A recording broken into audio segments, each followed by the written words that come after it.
Travis is excited because we're talking about periodic table. He loves chemistry. Okay, so I just want to review 3 main classifications inside the periodic table are metals, nonmetals, and metalloids, which used to be called semi-metals. So metals, think of heavy metal.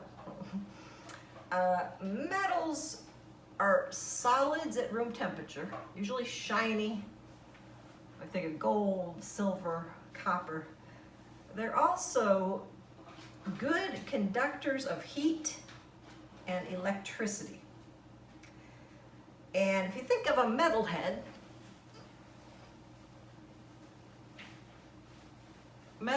woo! Metalheads.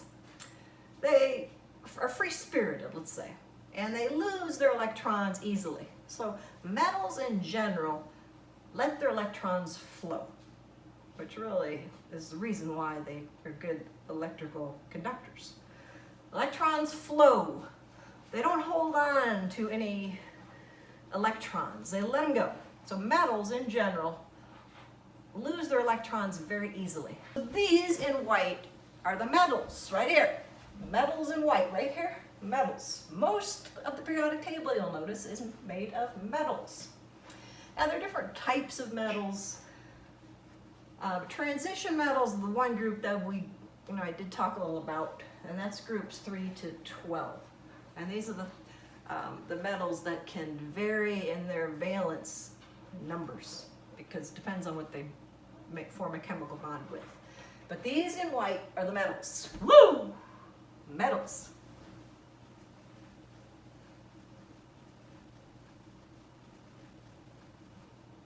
All right. So the metals, good electrical conductors, good heat conductors. They lose their electrons easily.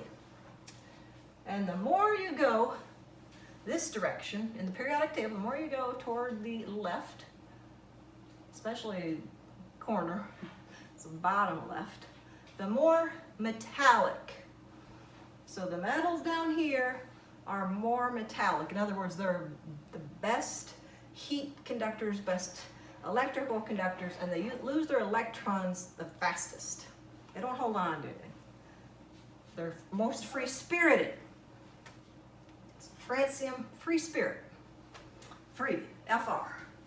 Over here, in black, are the nonmetals, which also includes hydrogen. So hydrogen, hydrogen and helium sometimes are just considered special elements, but they are nonmetals. So nonmetals are really the opposite of metals. They're not good electrical conductors, they're not good heat conductors, but they're good insulators.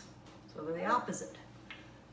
And they can be found in the form in gas, liquid, or solid. So if we look at the nonmetals, we do have carbon, oxygen, and you can see this whole group of noble gases. These are gases. Woo! So those are nonmetals. Nonmetals hold on to their outer electrons. They do not give up their outer electrons easily at all. They hold on to them very tight.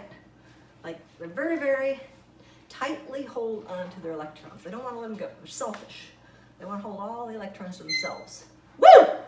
So for example, oxygen is a nonmetal, and it holds on. It wants electrons toward itself. So it really pulls electrons toward itself as much as possible. And we call that ability to hold on to the electrons and to attract electrons. We call that the electronegativity. So electronegativity is just a word for atoms' ability to attract and hold on to electrons. So oxygen is highly electronegative over here. So if we look at the periodic table and we go this direction now, we're going from left to right, we increase electronegativity. Woo! We increase the electronegativity. So as we go from here to here, these atoms are going to more easily attract electrons toward themselves and hold on to them. Whereas over here, these are more like the free-spirited headbangers. So they're more likely to give up electrons. They don't want to hold on to them. They don't want to attract electrons. They're letting loose. They're letting it all go. Letting it all hang out. So they lose their electrons. Over here, they are going to pull those electrons toward them.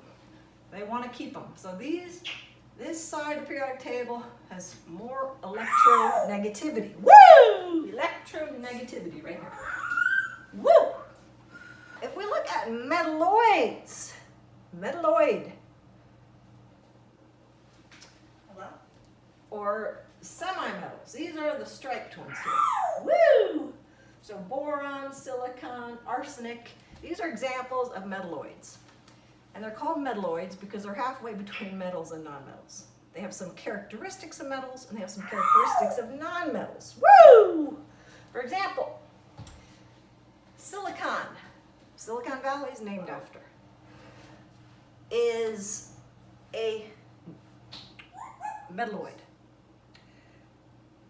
And it's a metalloid because it has some properties of metals, but it has some properties of nonmetals.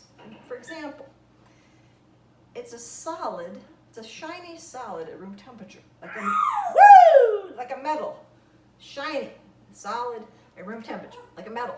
However, it does not conduct electricity. So that property is a nonmetal property. Now when it's chemically combined with metals, it can conduct electricity. But alone, it does not. So metalloids have properties of metals and nonmetals. So I want you to do some research on silicon and why Silicon Valley is named after that element.